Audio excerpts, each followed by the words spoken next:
உடல் மனம் உயிர் மூன்றையும் இளமையா வச்சுக்கிறதுக்கு ஒரு பயிற்சி இருக்கு. அது என்ன பயிற்சி தெரியுங்களா? அதுக்கு பேர் தான் காயக்கல்பம். காயக்கல்பம்ங்கிறது உடலுடைய தேய்மானத்தை தவிர்க்கக்கூடியது. செல்களுக்கு இடையில் ஒரு ஜாயின் பண்றதுக்கான ஒரு டெர்மினல் இருக்கு. அந்த டெர்மினல் லென்த் அதிகமா போக தேஞ்சு போயிடுச்சு அப்படின்னு சொன்னா அது உடல் தசைகளை இலகச் செய்து அது முதுமைக்கு வழிவகுக்குது. இதுதான் அதனுடைய சீக்ரெட். இந்த சீக்ரெட்ல இருந்து எப்படி இதை சால்வ் பண்ணலாம் அப்படின்னு சொல்லி இன்றைய விஞ்ஞானிகள் கூட பல ஆராய்ச்சிகளை பண்ணிட்டு இருக்காங்க.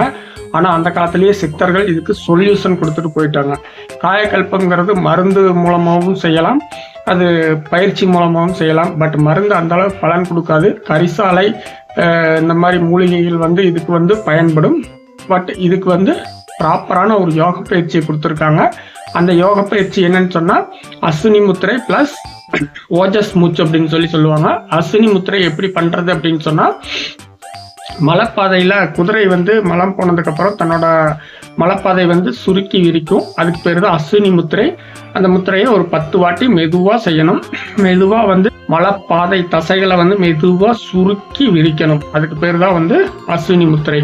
அந்த ஆசனவாய் பகுதி இருக்கு இல்லைங்களா, மலைப்பாதை தசை, அதை அப்படியே மெதுவா சுருக்கி மெதுவா விரிக்கிறதுக்கு பேர் தான் அஸ்வினி முத்திரை.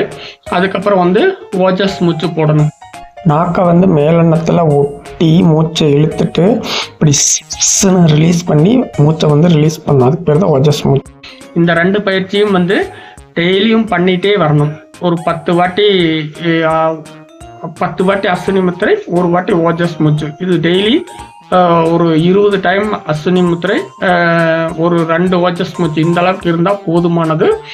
இது ஒரு உடனே நடக்கக்கூடிய ப்ராசஸ் கிடையாது. தினசரி முறையா பண்ணிட்டு வந்தா இதுக்கான பலன் நிச்சயமா கிடைக்கும்.